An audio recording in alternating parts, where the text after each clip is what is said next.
بسم اللہ الرحمن الرحیم۔ عزیز طلباء اور میرے اساتذہ کرام، جب مسلمان عروج پر تھے تو ان کا جو نظام تعلیم تھا وہ مدارس پر مشتمل تھا۔ اس طرح کی روایتی یونیورسٹیاں اور جامعات نہیں تھی۔ ایک ہی جگہ پہ قرآن اور حدیث اور فقہ پڑھائی جاتی تھی اور اسی جگہ پہ فلسفہ، طب، نفسیات، نباتات اور حیوانات، طبیعیات وغیرہ، کیمیا وغیرہ کے علوم پڑھائے جاتے تھے۔ ایک ہی جگہ پہ دینی اور دنیاوی علوم پڑھائے جاتے تھے، اور اس علم کی طاقت جو مسلمانوں کو حاصل ہوئی، اس نے بڑے بڑے سائنسدان پیدا کیے، اور اس طاقت کی بدولت مسلمان اس دنیا کے بیشتر حصے پر حکومت کرتے رہے۔ اور بدقسمتی یہ ہوئی کہ ہمارے جو تعلیم کا نظام ہے مسلمانوں میں، اس میں دین اور دنیا کی تفریق پیدا کر دی گئی کہ جو سائنس کے علوم ہیں، طب کے علوم ہیں، انہیں دنیاوی علوم کہا گیا، اور جو قرآن اور حدیث اور فقہ ہے ان کو دینی علوم کہا گیا۔ یہ سب سے بڑی غلطی ہم نے کی کہ اس تفریق کی بنیاد پہ ہم نے ادارے الگ کر لیے، اور انگریز نے پھر آ کر اس کو منظم کیا۔ یہ دینی اور دنیاوی تفریق علامہ اقبال رحمۃ اللہ علیہ نے اسی لیے کہا کہ جدا ہو دی سیاست سے تو رہ جاتی ہے چنگیزی۔ دین کو سیاست سے یا دنیا سے الگ کر دیا جائے تو پھر چنگیزی، ظلم اور بربریت رہ جاتی ہے۔ اور ہم نے کیا کیا کہ دینی اداروں کو الگ کر کے ان کو ان کے حال پہ چھوڑ دیا، قومی دھارے سے کاٹ کے رکھ دیا۔ اس کا نتیجہ کیا ہوا کہ فرقہ پرستی نے جنم لیا، اور غیر ملکی طاقتوں نے اور اپنے جو اعلیٰ کار ہے انہوں نے اس پر جلتی کا کام کیا۔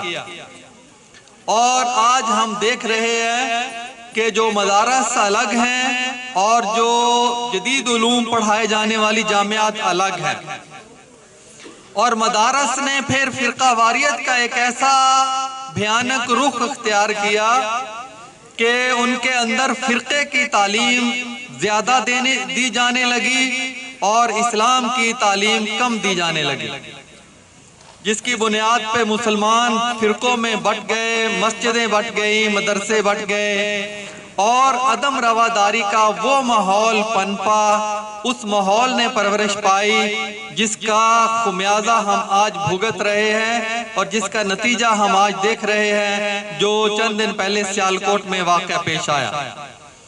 ہم مسلمانوں کو بھی برداشت نہیں کرتے، اور جو باہر سے آ کر غیر مسلم جن کی حفاظت کا ذمہ اسلام نے لیا ہے، اللہ اور اس کے رسول نے واضح احکامات جاری کیے ہیں، ان کا بھی خیال نہیں رکھتے۔ تو آج پھر ضرورت ہے کہ ہم اپنے دینی مدارس کو بھی قومی دھارے میں لائیں، وہاں پہ جدید علوم ان کو پڑھائے جائیں، طبیعیات، کیمیا، حیاتیات اور طب کے۔ اور ایک دور ایسا تھا جب مدرسوں سے فارغ ہونے والے علماء کرام طب بھی جانتے تھے، حکیم بھی ساتھ ہوا کرتے تھے، خود کماتے تھے اور دین کی خدمت کرتے تھے۔ آج جو مدرسوں کا نظام ہے وہ صرف مانگے تانگے کے ذریعے سے ہی ہوتا ہے، چندہ اکٹھا کر کے ہوتا ہے، خود کفالت نہیں ہے، جس کی وجہ سے پھر اس کو قومی دھارے میں نہیں لایا گیا، اور اس کے اندر جو خرابیاں مچتی گئی ہیں فرقہ واریت کی صورت میں، وہ بڑھتی ہی چلی گئی۔ تو آج ان میں بھی اگر جدید علوم پڑھائے جائیں، جب آپ جدید علوم پڑھانے لگیں گے تو غیر ملکی این جی اوز بھاگی بھاگی آپ کے حکمرانوں کے پاس آئیں گی کہ آپ اصلاحات کر رہے ہیں مدارس میں، ہم آپ کی مدد کرنا چاہتے ہیں۔ وہ پیسوں کی پیشکش کریں گی، لیکن وہ کہیں گے کہ یہاں ذریعہ تعلیم ان کی اپنی زبان نہ ہو، اس پر وہ پیسے نچھاور کریں گے۔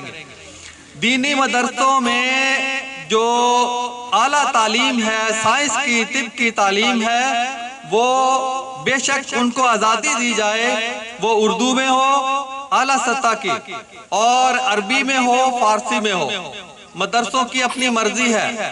فارسی میں ہمارے ایران میں تمام تر علوم فارسی میں ڈھل چکے ہیں اور ان کی جامعات میں پڑھائے جاتے ہیں۔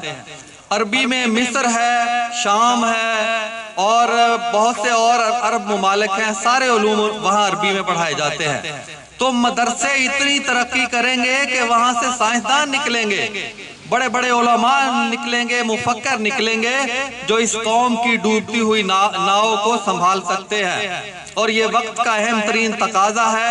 اب بھی حکمرانوں کو اگر ہوش نہ آئی تو اس سے ایسا خمیازہ ہم بھگتیں گے کہ ہم نے کبھی تاریخ میں نہیں دیکھا ہوگا۔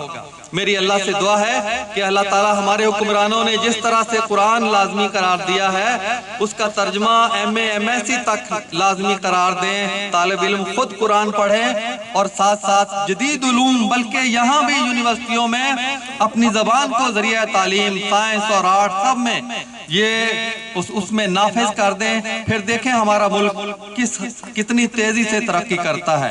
وَمَا عَلَيْنَا إِلَّا الْبَلَاغُ الْمُبِينُ۔